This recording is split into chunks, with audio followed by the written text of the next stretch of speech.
Ini bukan sekadar video motivasi yang memberikan janji kosong. Ini adalah rekreasi jiwa. Kita akan membedah rasa sakitmu menggunakan logika yang tajam, lalu membangun kembali harga dirimu di atas fondasi yang tak tergoyahkan. Dalam perjalanan 1 jam ini, kita akan melewati 6 gerbang penyembuhan. Mari kita mulai. Poin 1, bedah logika di balik pengkhianatan. Menghadapi realitas yang pahit. Mari kita duduk sejenak dengan rasa sakit itu. Jangan menghindar. Jangan menyalakan televisi atau membuka ponsel untuk mengalihkan perhatian. Stokisme tidak mengajarkan kita untuk menjadi batu yang tidak merasa. Stokisme mengajarkan kita untuk menjadi manusia yang memahami mengapa kita merasa. Kenapa pengkhianatan dari orang terdekat terasa seperti belati yang diputar di dalam dada? Karena ada ekspektasi. Kita memiliki kontrak tidak tertulis di kepala kita bahwa, karena aku baik padamu, kamu harus baik padaku. Namun, alam semesta tidak bekerja berdasarkan kontrak personalmu. Marcus Aurelius, orang paling berkuasa di dunia pada zamannya, setiap pagi mengingatkan dirinya, orang yang akan aku temui hari ini akan menjadi penghadang, tidak tahu berterima kasih, sombong, penipu, iri hati, dan tidak ramah. Mengapa dia melakukan ini? Bukan untuk menjadi sinis, tapi untuk menghapus elemen kejutan. Rasa sakit yang paling menghancurkan adalah rasa sakit yang tidak kita antisipasi. Ketika kamu memahami bahwa manusia memiliki kapasitas untuk berbuat salah, kamu tidak lagi terkejut saat itu terjadi. Kamu tidak lagi menjadi korban dari ketidaktahuanmu sendiri. Memahami penyakit moral. Mari kita bedah logika orang yang menyakitimu. Dalam filsafat Stoik, tidak ada orang yang benar-benar jahat demi menjadi jahat. Yang ada hanyalah orang yang keliru. Mereka melakukan apa yang mereka lakukan karena mereka percaya, pada saat itu, bahwa tindakan tersebut akan memberi mereka keuntungan, kesenangan, atau perlindungan. Mereka menderita kebutaan moral. Sama seperti kamu tidak akan marah pada orang buta yang menabrakmu di jalan. Para Stoik percaya kita tidak seharusnya membenci orang yang buta secara etika. Ketika seseorang yang kamu sayangi berbohong atau berkhianat, mereka sebenarnya sedang menunjukkan bahwa mereka tidak memiliki alat mental untuk bertindak dengan integritas. Mereka adalah tawanan dari ego, ketakutan, atau keinginan mereka sendiri. Mengapa kamu membiarkan dirimu hancur karena seseorang yang bahkan tidak bisa mengendalikan nafsu atau egonya sendiri? Kasihanilah mereka. Mereka telah kehilangan sesuatu yang jauh lebih berharga daripada apa yang kamu kehilangan. Kamu kehilangan orang yang tidak tulus, tapi mereka kehilangan integritas diri mereka sendiri. Analogi anjing di belakang gerobak. Deno, bapak Stokisme, memberikan analogi yang sangat terkenal tentang seekor anjing yang diikatkan pada sebuah gerobak yang sedang berjalan. Anjing itu punya 2 pilihan. Dia bisa memberontak, menggonggong, dan menyeret kakinya, yang akhirnya membuatnya terseret dan terluka. Atau, dia bisa memilih untuk berlari mengikuti gerobak itu dengan tenang. Gerobak itu adalah takdir, tindakan orang lain, peristiwa dunia, dan perubahan hati manusia. Tali itu adalah keterikatanmu. Saat seseorang menyakitimu, gerobak takdir sedang bergerak menjauh dari ekspektasimu. Kamu bisa memilih untuk menyeret kaki dengan terus menangisi, kenapa dia melakukan ini, yang hanya akan membuat lukamu semakin dalam. Atau, kamu bisa menerima realitas bahwa ini telah terjadi. Acceptance, penerimaan, bukan berarti kamu setuju dengan perbuatannya. Penerimaan berarti kamu berhenti bertarung melawan kenyataan yang sudah terjadi. Logika Stoik sangat sederhana. Apa yang sudah terjadi, sudah terjadi. Menolaknya secara mental adalah kegilaan yang hanya menghasilkan penderitaan. Sekarang, tanyakan pada dirimu sendiri di dalam keheningan ini. Apakah karakter orang tersebut berada di bawah kendaliku? Tidak. Apakah nilai diriku ditentukan oleh penilaian atau perlakuan mereka? Tidak. Apakah aku masih memiliki kemampuan untuk bernapas, berpikir, dan bertindak bijaksana hari ini? Ja. Jika jawaban terakhir adalah ya, maka kamu masih memiliki segalanya yang kamu butuhkan untuk bahagia. Pengkhianatan mereka adalah masalah mereka, bukan masalahmu. Biarkan mereka memikul beban karakter mereka yang buruk, sementara kamu memilih untuk memikul beban kedewasaanmu sendiri. Tarik napas dalam-dalam. Lepaskan keinginan untuk membalas. Lepaskan keinginan untuk dimengerti oleh mereka. Fokuslah pada satu-satunya orang yang tidak akan pernah meninggalkanmu jika kamu menjaganya dengan baik, dirimu sendiri. Poin 2, membedah rantai keterikatan attachment. Akar dari segala derita. Mari kita bicarakan sebuah kebenaran yang tidak nyaman. Alasan mengapa kamu merasa hancur saat ini bukan karena apa yang orang itu lakukan, tetapi karena keterikatanmu pada gambaran yang kamu ciptakan tentang mereka. Stokisme mengajarkan bahwa kita menderita karena kita mencoba memiliki sesuatu yang sebenarnya tidak pernah menjadi milik kita. Kita berkata, dia adalah sahabatku, dia adalah pasanganku, dia adalah orang tuaku. Kata "ku" di sana menciptakan ilusi kepemilikan. Faktanya, tidak ada manusia yang menjadi milikmu. Mereka adalah individu merdeka yang dipinjamkan oleh alam semesta ke dalam hidupmu untuk waktu yang tidak ditentukan. Epictetus, sang filsuf yang pernah menjadi budak, mengingatkan kita dengan keras, jangan pernah berkata tentang apapun, aku telah kehilangannya, melainkan katakanlah, aku telah mengembalikannya. Jika seseorang yang kamu sayangi menyakitimu dan pergi, kamu tidak kehilangan mereka. Kamu hanya mengembalikan mereka kepada dunia. Rasa sakit yang kamu rasakan adalah bentuk protes egomu karena tidak lagi bisa mengendalikan milik yang sebenarnya bukan milikmu. Ilusi Cassician Abadi. Kenapa kita begitu yakin bahwa orang di sekitar kita akan selalu sama selamanya? Manusia adalah makhluk yang dinamis, seperti air sungai yang terus mengalir. Heraklitus berkata, kamu tidak bisa melangkah ke sungai yang sama dua kali. Karena airnya berubah, dan kamunya pun berubah. Orang yang kamu sayangi setahun lalu mungkin sudah bukan orang yang sama hari ini. Pikiran mereka berubah, prioritas mereka bergeser, dan ego mereka mungkin mengambil alih. Ketika kamu menuntut mereka untuk tetap sama seperti ingatanmu, kamu sedang berperang melawan hukum alam. Keterikatan adalah upaya kita untuk menghentikan waktu. Kita ingin membekukan momen manis dan menjadikannya standar selamanya. Namun, saat kamu menyadari bahwa perubahan adalah satu-satunya hal yang pasti, pengkhianatan tidak lagi terasa seperti serangan pribadi. Itu terasa seperti daun yang gugur dari pohon.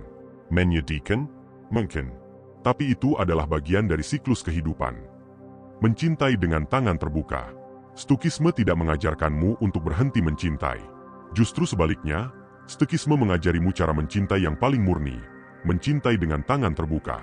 Bayangkan seorang anak kecil yang memegang burung kecil di tangannya. Jika dia menggenggamnya terlalu erat karena takut kehilangan, burung itu akan mati. Tapi jika dia membuka tangannya, burung itu bebas untuk tetap tinggal atau terbang pergi. Jika burung itu terbang, anak itu tidak kehilangan cintanya. Dia hanya kehilangan kehadiran burung itu. Mencintai orang-orang di sekitarmu dengan cara stoik berarti kamu menikmati kehadiran mereka setiap hari seolah-olah itu adalah hari terakhir. Kamu memberikan yang terbaik, kamu tulus, tapi kamu tidak membangun fondasi jiwamu di atas mereka. Katakan pada dirimu, aku mencintaimu, tapi aku tahu suatu saat kamu akan mengecewakanku atau meninggalkanku, dan saat itu terjadi, aku akan tetap menjadi diriku yang utuh. Ini bukan ketidakpedulian. Ini adalah keberanian luar biasa untuk mencintai tanpa menjadi budak dari perilaku orang lain. Latihan melepaskan. Sekarang, mari kita lakukan latihan mental. Bayangkan orang yang menyakitimu itu sedang berdiri di depanmu. Lihatlah mereka bukan sebagai musuh, tapi sebagai makhluk yang rapuh dan tidak stabil. Lihatlah rantai yang menghubungkan hatimu dengan tindakan mereka. Rantai itu bernama ekspektasi. Bayangkan dirimu memegang sebuah kunci besar. Kunci itu adalah kesadaranmu.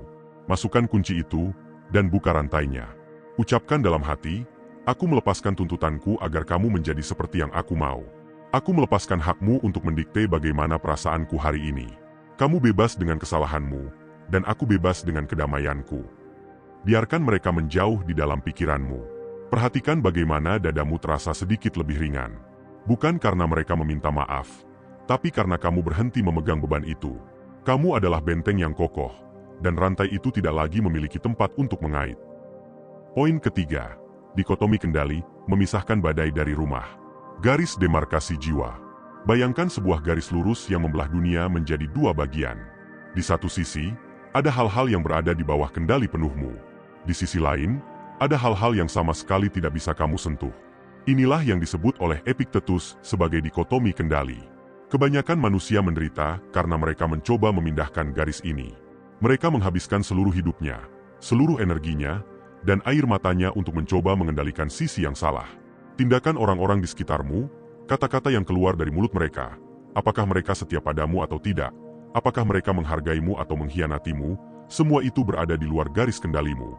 Tidak peduli seberapa besar kamu mencintai mereka, seberapa banyak kamu berkorban, kamu tidak punya kendali atas karakter orang lain. Mencoba mengontrol apa yang orang lain pikirkan atau lakukan tentangmu, adalah seperti mencoba memerintah matahari agar tidak terbenam. Kamu akan selalu gagal, dan kegagalan itulah yang kamu sebut sakit hati. Kekuasaan di dalam benteng. Lalu, apa yang ada di dalam kendalimu? Hanya 3 hal: pikiranmu, niatmu, dan reaksimu. Inilah benteng dalam milikmu. Saat seseorang yang kamu sayangi menyakitimu, peristiwa itu terjadi di luar garis. Itu adalah eksternal. Secara teknis, peristiwa eksternal itu netral. Ia menjadi buruk hanya ketika pikiranmu berkata, "Ini buruk bagiku." Stukisme mengajarkan kita sebuah rahasia besar. Tidak ada orang yang bisa menyakitimu tanpa persetujuanmu. Mereka bisa melukai tubuhmu, mereka bisa mengambil hartamu, mereka bisa mengkhianati kepercayaanmu. Tapi mereka tidak bisa masuk ke dalam pikiranmu dan membuatmu menderita kecuali kamu sendiri yang membukakan pintunya. Jika kamu berkata pada dirimu sendiri, tindakan mereka adalah masalah mereka, dan kedamaianku adalah tugasku, maka saat itu juga, kekuatan mereka atas dirimu lenyap. Membuang beban yang tak berguna. Coba perhatikan beban yang kamu pikul sekarang. Rasa sesak di dada itu, pikiran yang berputar-putar tentang kenapa dia tega. Semua itu adalah energi yang kamu buang ke sisi luar garis kendalimu. Kamu sedang mencoba memperbaiki sesuatu yang tidak bisa kamu perbaiki, masa lalu dan orang lain. Seorang stoik sejati tidak akan membuang satu detik pun untuk merenungi hal-hal yang tidak bisa dia ubah. Jika orang di sekitarmu tidak menghargaimu, itu bukan kesalahan dalam sistem hidupmu. Itu adalah informasi. Informasi bahwa mereka bukan tempat yang tepat untuk menaruh kepercayaan. Gunakan informasi itu, lalu segera kembali ke dalam dirimu. Tanyakan, apa yang bisa kulakukan sekarang dengan diriku sendiri? Kamu bisa belajar hal baru, kamu bisa berolahraga, kamu bisa membantu orang lain yang lebih membutuhkan, atau kamu bisa sekadar duduk diam menikmati napasmu. Saat kamu menarik kembali energimu dari sisi luar kendali ke sisi dalam kendali, kamu akan merasakan sebuah ledakan kekuatan yang tenang. Kamu tidak lagi menjadi korban, kamu menjadi penguasa atas dirimu sendiri. Latihan filter mental. Mari kita berlatih menggunakan filter ini setiap hari. Setiap kali sebuah berita buruk atau perilaku buruk dari orang lain menghampirimu, segera masukkan ke dalam filter dikotomi kendali. Jika seseorang menghinamu, segera katakan, hinaan mereka adalah suara di luar sana. Itu di luar kendaliku. Reaksi tenangku adalah di dalam kendaliku. Aku memilih tenang. Jika seseorang meninggalkanmu, katakan, kehadiran mereka di luar kendaliku. Kemampuanku untuk tetap berdiri tegak adalah di dalam kendaliku. Aku memilih tegak. Lakukan ini berulang-ulang hingga menjadi refleks. Kamu akan menyadari bahwa dunia di sekitarmu mungkin tetap kacau, orang-orang mungkin tetap mengecewakan, tapi di tengah semua badai itu, kamu tetap menjadi titik nol yang diam dan tenang. Bukan karena kamu tidak peduli, tapi karena kamu sudah tahu di mana harus menaruh perhatianmu. Kamu telah memisahkan badai dari rumahmu. Poin keempat, amor fati, mencintai takdir dan mengubah luka menjadi bahan bakar. Lebih dari sekadar menerima. Sampai di titik ini, kita belajar untuk menerima kenyataan. Tapi stoikisme tidak berhenti hanya pada penerimaan yang pasif. Ada sebuah konsep yang disebut amor fati, mencintai takdirmu. Bukan sekadar menanggungnya, bukan sekadar bersabar menghadapinya, tapi benar-benar mencintainya. Friedrich Nietzsche, yang sangat terinspirasi oleh para stoik, mengatakan bahwa amor fati adalah formula untuk kehebatan seorang manusia. Artinya, kamu tidak ingin ada hal yang berbeda dari apa yang terjadi, baik di masa lalu, masa depan, maupun selamanya. Ketika seseorang yang kamu cintai menyakitimu, reaksi alamimu adalah berharap itu tidak pernah terjadi. Andai saja dia tidak berbohong, andai saja kita masih bersama. Pikiran, andai saja, adalah racun. Stoikisme mengajakmu membuang racun itu dan berkata, kejadian ini terjadi padaku, dan karena itu sudah terjadi, aku akan menjadikannya hal terbaik yang pernah kualami. Api yang melahap segalanya. Marcus Aurelius memberikan analogi yang sangat kuat tentang api. Dia berkata bahwa pikiran yang terlatih adalah seperti api yang besar. Apapun yang dilemparkan ke dalamnya, sampah, kayu busuk, atau bahkan hambatan, api itu akan melahapnya dan menggunakannya untuk menyala lebih terang. Bagi api yang kecil, tiupan angin akan memadamkannya. Bagi api yang besar, angin justru akan membuatnya semakin berkobar. Rasa sakitmu saat ini adalah bahan bakar. Jika kamu memandangnya sebagai beban, ia akan menenggelamkanmu. Tapi jika kamu memandangnya sebagai ujian bagi karaktermu, ia akan memperkuatmu. Pengkhianatan orang di sekitarmu adalah kesempatan langka untuk mempraktikkan pengampunan, kemandirian, dan keteguhan hati. Tanpa pengkhianatan ini, kamu tidak akan pernah tahu seberapa kuat dirimu sebenarnya. Luka ini bukan penghalang jalanmu. Luka ini adalah jalanmu menuju versi dirimu yang lebih tinggi. Alkimia jiwa, mengubah timah menjadi emas. Bagaimana cara praktis untuk mencintai takdir yang pahit? Dengan mengubah narasi di kepalamu. Ubah, kenapa ini terjadi padaku? menjadi, apa yang bisa kupelajari dari ini? Mungkin orang yang menyakitimu dikirim oleh semesta untuk menunjukkan bahwa kamu terlalu bergantung pada validasi eksternal. Mungkin rasa sakit ini adalah pengingat bahwa kamu telah mengabaikan dirimu sendiri demi orang yang salah. Inilah alkimia jiwa. Kamu mengambil timah, rasa sakit, dikhianati, ditinggalkan, dan mengolahnya menjadi emas, kebijaksanaan, batas diri yang lebih sehat, kekuatan batin. Kamu tidak lagi melihat dirimu sebagai korban dari keadaan, melainkan sebagai seorang seniman yang sedang memahat karakternya menggunakan pahat yang bernama kesulitan. Setiap goresan pahat itu menyakitkan, tapi setiap goresan itu juga membuang bagian-bagian dari dirimu yang rapuh dan dangkal. Latihan Amor Fati. Mari kita lakukan kontemplasi sejenak. Bayangkan semua peristiwa buruk yang baru saja terjadi padamu. Lihatlah itu sebagai sepotong teka-teki besar dalam hidupmu. Katakan pada dirimu sendiri dengan suara yang mantap, "Aku tidak membenci kejadian ini. Aku tidak memusuhi orang yang menyakitiku. Aku menerima momen ini sebagai bagian dari perjalanan heroiku. Terima kasih, hidup, karena telah memberiku ujian ini. Aku akan menggunakan rasa sakit ini untuk tumbuh lebih kuat, lebih bijaksana, dan lebih penuh kasih." Rasakan bagaimana beban, perlawanan, di hatimu menghilang. Ketika kamu berhenti melawan takdir dan mulai mencintainya, tidak ada lagi yang bisa menghancurkanmu. Karena apapun yang terjadi, baik atau buruk menurut dunia, akan selalu menjadi baik menurut jiwamu yang merdeka. Kamu telah menjadi api yang besar, dan dunia hanyalah kayu bakar bagi cahayamu. Poin kelima, Inner Citadel, membangun kebahagiaan yang tak tergoyahkan. Tempat berteduh di tengah badai. Ada sebuah konsep dalam stoikisme yang disebut oleh Marcus Aurelius sebagai The Inner Citadel atau benteng dalam. Ia menulis dalam jurnal pribadinya, "Ingatlah bahwa pikiranmu, ketika ia menarik diri ke dalam dirinya sendiri dan merasa puas dengan dirinya sendiri, ia menjadi tak tertembus." Kebanyakan dari kita menderita karena kita hidup di luar rumah. Kita menaruh kebahagiaan kita di teras rumah orang lain, di kata-kata manis pasangan, atau di pengakuan teman-teman kita. Maka, ketika mereka pergi atau berubah pikiran, kita merasa kedinginan dan telanjang. Membangun Inner Citadel berarti menciptakan sebuah ruang di dalam pusat kesadaranmu, di mana tidak ada satupun orang luar yang bisa masuk tanpa izinmu. Di sana, kamu adalah raja atau ratu. Di sana, pendapat orang lain tentangmu hanyalah kebisingan di luar tembok. Membangun benteng ini adalah tugas utamamu sebagai manusia, agar ketika dunia di sekitarmu terbakar, kamu tetap memiliki tempat untuk pulang dan merasa damai. Kebajikan sebagai satu-satunya kebaikan. Bagaimana cara membangun tembok benteng ini?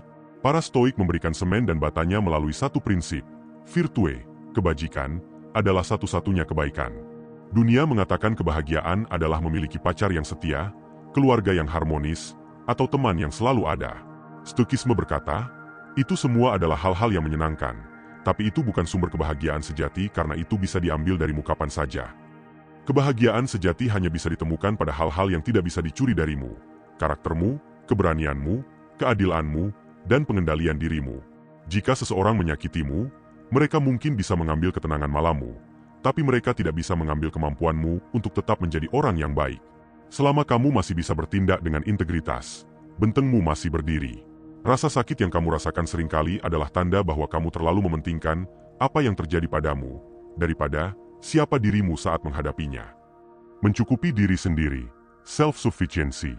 Mari kita bicara tentang kemandirian emosional. Kita sering menjadi pengemis cinta di pinggir jalan kehidupan. Kita meminta orang lain untuk membuat kita merasa berharga.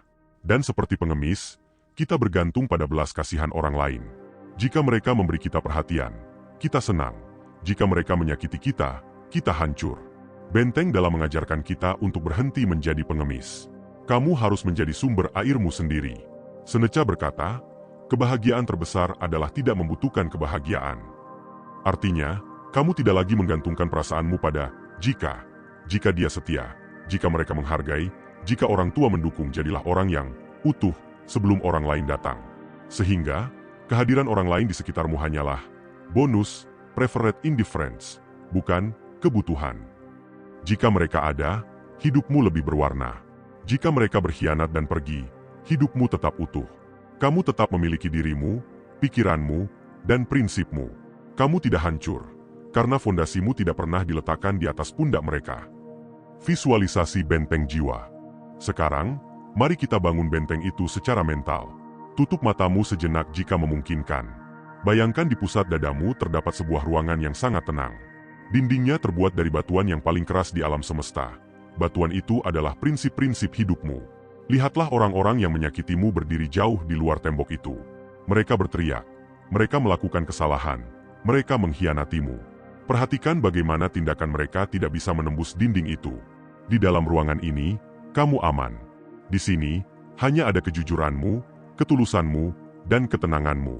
Katakan pada dirimu, dunia boleh memberikan apapun padaku, tapi hanya aku yang berhak menentukan apa yang masuk ke dalam ruang suci ini. Setiap kali kamu merasa mulai goyah karena perlakuan orang lain, tarik napas dan kembalilah ke benteng ini. Ini adalah rumah sejatimu. Di sini, kamu tidak bisa disakiti, kecuali jika kamu sendiri yang memilih untuk meruntuhkan temboknya. Kamu kuat. Kamu yutu. Kamu sudah cukup. Poin ke-6 praktik pengampunan, hadiah terbaik untuk dirimu sendiri. Dendam adalah penjara. Pernahkah kamu menyadari bahwa saat kamu membenci seseorang yang telah menyakitimu, kamu sebenarnya sedang membawa orang itu kemana-mana? Kamu membawanya ke meja makan. Kamu membawanya ke tempat tidur hingga kamu sulit tidur. Bahkan kamu membawanya ke dalam mimpimu. Seneca, sang filsuf stoik, pernah menulis, kemarahan adalah asam yang dapat merusak wadah tempat ia disimpan lebih dari apapun yang ia tuangkan. Ketika kamu menyimpan dendam, kamu sedang membiarkan orang yang menyakitimu tinggal di dalam kepalamu tanpa membayar sewa. Mereka mungkin sudah lupa. Mereka mungkin sedang tertawa di luar sana, sementara kamu masih terbakar oleh api yang mereka nyalakan. Menolak untuk memaafkan bukan berarti kamu sedang menghukum mereka. Kamu sebenarnya sedang menghukum dirimu sendiri atas kesalahan yang mereka lakukan. Apakah itu terdengar logis bagimu? Memaafkan karena mengerti. Dalam Stoikisme, memaafkan bukan berarti kamu setuju dengan perbuatan jahat mereka. Bukan pula berarti kamu harus kembali berteman dengan mereka. Memaafkan dalam Stoikisme adalah sebuah bentuk pemahaman. Marcus Aurelius sering mengingatkan dirinya bahwa orang yang berbuat salah adalah orang yang sedang bingung tentang apa yang benar-benar baik bagi mereka. Mereka bertindak kasar karena mereka pikir itu akan membuat mereka aman. Mereka berkhianat karena mereka pikir itu akan membuat mereka bahagia. Mereka adalah orang-orang yang salah arah. Bayangkan seseorang yang sedang mengamuk karena otaknya terganggu, atau karena dia sedang kesakitan luar biasa. Apakah kamu akan membalas kemarahannya dengan kemarahan yang sama? Tentu tidak. Kamu akan merasa kasihan. Begitu juga dengan orang yang menyakitimu. Mereka memiliki penyakit pada karakter mereka. Saat kamu melihat mereka sebagai jiwa yang cacat dan malang, kemarahanmu akan berubah menjadi rasa iba. Dan rasa iba adalah kunci pertama untuk melepaskan beban di pundakmu. Memotong tali masa lalu. Memaafkan adalah tindakan memotong tali. Selama kamu masih membenci, kamu masih terikat secara emosional dengan mereka. Benci dan cinta adalah dua sisi dari koin yang sama. Keduanya adalah bentuk keterikatan. Satu-satunya cara untuk benar-benar bebas adalah dengan menjadi netral. Stoikisme mengajarkan kita untuk mencapai titik di mana tindakan mereka tidak lagi memicu reaksi kimia dalam tubuhmu. Ketika kamu mendengar nama mereka, jantungmu tidak lagi berdegup kencang. Ketika kamu melihat foto mereka, kamu tidak lagi merasa sesak. Katakan pada dirimu, aku memaafkanmu, bukan karena kamu pantas dimaafkan, tapi karena aku pantas mendapatkan kedamaian. Ini adalah tindakan kekuasaan tertinggi. Kamu memutuskan bahwa perbuatan mereka tidak cukup penting untuk merusak satu hari lagi dalam hidupmu. Kamu mengambil kembali kendali atas kebahagiaanmu dan berkata pada masa lalu, cukup sampai di sini. Meditasai Pelopaisen. Sekarang, mari kita lakukan latihan ini. Bayangkan orang yang menyakitimu itu berada di hadapanmu untuk terakhir kalinya dalam pikiranmu. Lihatlah semua rasa sakit, semua kata-kata pedas, dan semua pengkhianatan itu terkumpul di tanganmu dalam bentuk pasir hitam yang berat. Sadari betapa beratnya memegang pasir ini setiap hari. Tanganmu lila. Jiwamu lila. Sekarang, perlahan, buka jemarimu. Lihat pasir itu jatuh ke tanah dan tertiup angin. Lihatlah orang itu perlahan memudar dari pandanganmu. Mereka bukan lagi aktor utama dalam hidupmu. Mereka sekarang hanyalah orang asing yang pernah berpapasan denganmu di sebuah persimpangan jalan. Tarik napas sedalam-dalamnya dan hembuskan. Rasakan kekosongan yang damai di dalam dadamu. Ruang yang tadinya diisi oleh kemarahan, kini kosong dan siap diisi oleh hal-hal baru yang lebih indah. Kamu sudah bebas. Kamu telah memberikan hadiah terbesar untuk dirimu sendiri, kebebasan untuk tidak membenci. Sebelum kita berpisah, mari kita rangkum perjalanan jiwa yang telah kita lalui bersama hari ini. Simpan 6 poin ini sebagai obat saat hatimu kembali merasa sakit. Ingatlah, orang lain bisa mengontrol apa yang terjadi padamu. Tapi hanya kamu yang bisa mengontrol bagaimana peristiwa itu bermakna bagimu. Selamat pulang ke dirimu yang baru. dirimu yang tak tergoyahkan.